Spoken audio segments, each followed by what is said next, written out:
VC2ers. I'm Josiah Palmer, and this is our guest, Eric Reeder. And he is here today. He spoke this morning at both of our celebrations on generational synergy and the generational movements of hope.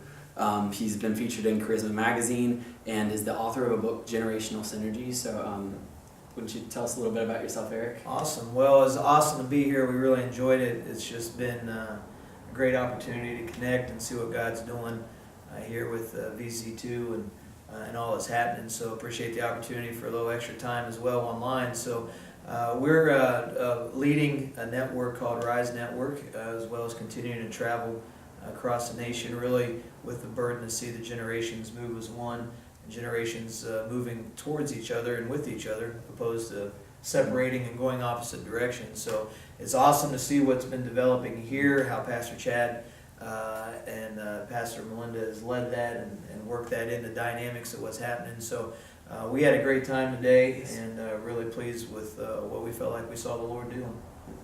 All right. I guess what would you say for anyone who doesn't understand generational synergy? Do you have like kind of a general definition for it?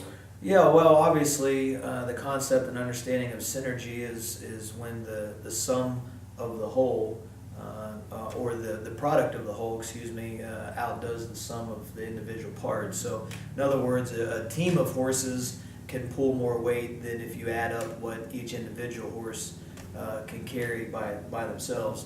And so when you take that concept and put it in the idea of generations, what the generations can do together exceeds what each generation would do on its own if we tallied that all up. Right. That's awesome. And what exactly can you paint a picture for us what generational synergy looks like inside the local church body, both in-house and out-house?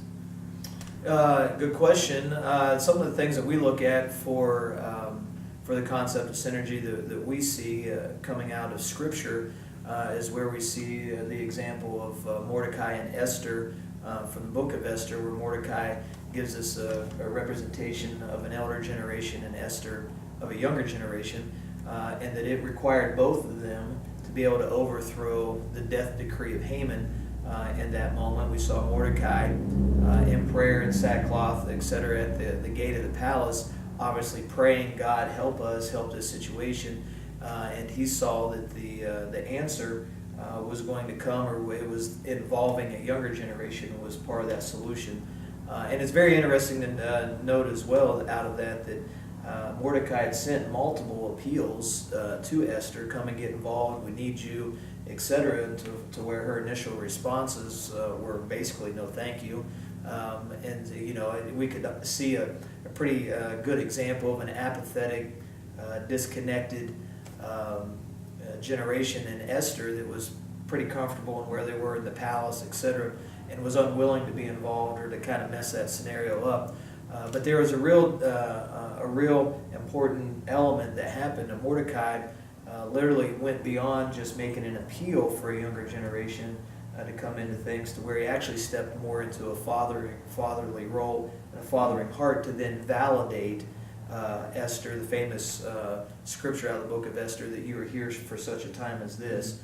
And when Mordecai, if you will, or an older generation, steps into that place of validating a younger generation and releasing that mark of a father on them, there's something that totally changes. And we see it in Esther, because she went from a generation that said, no, I'm not going to be involved, to after Mordecai validates her, to saying that I'm going to be involved, even to the point that if I die, then I die. So we see that dynamic out of Scripture that would point to us as far as a local house.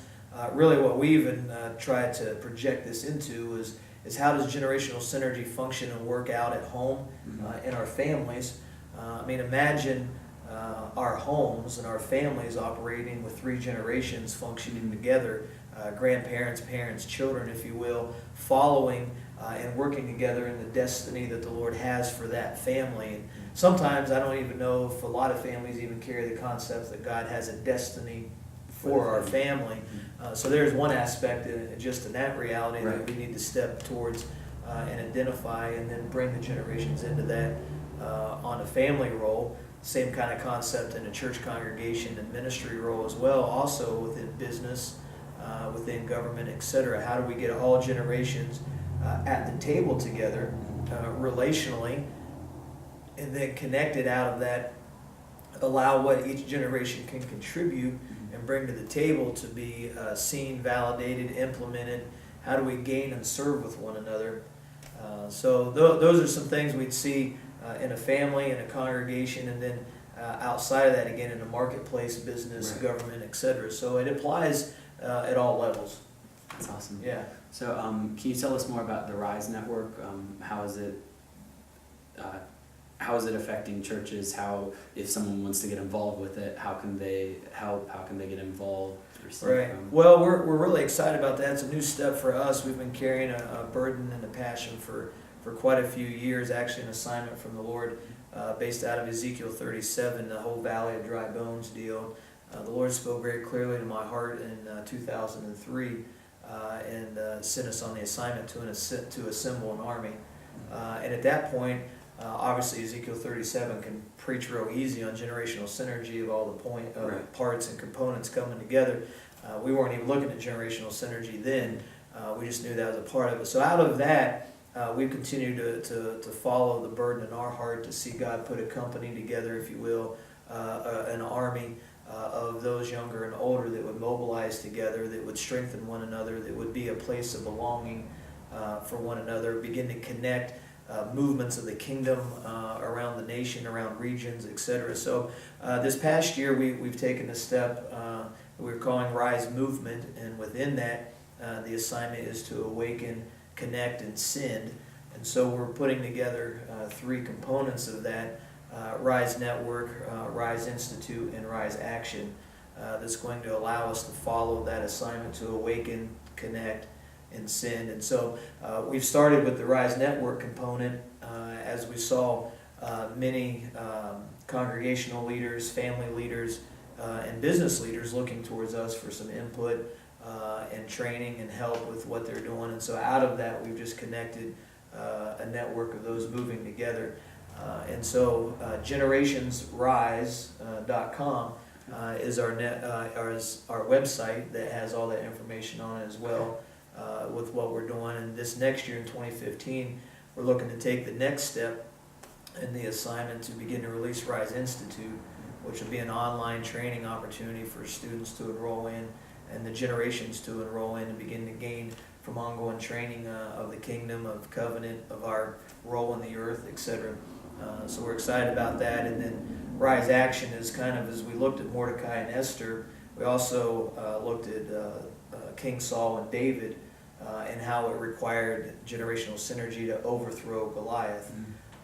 And so out of that, we begin to see how generational synergy seems to have the opportunity to contend with, if you will, enemies of God and enemies of the kingdom in ways and overcome those things that weren't able to be overcome otherwise. Yeah. And so both with Haman being hanged on his own noose and by Goliath being beheaded, I had to begin to think, well, if we're moving generational synergy, if you will, my terminology, what part of the culture of death are we going to contend with? And so when I looked at that, I looked at three main areas of addiction, sex slavery, and abortion as areas that, as a company known as Rise Movement, we want to be able to see teams come in that would have a burden to begin to address those areas of the death culture. So we're taking those steps forward and really thrilled to see what God's doing in it.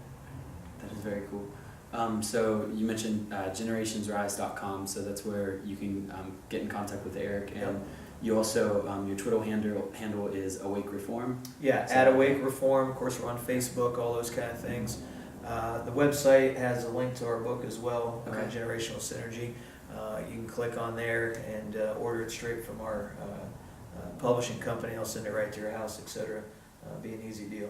That's awesome. All right. Well, VC2ers, it's been great talking with Eric Reeder today. So we'll see you on the flip side. All right.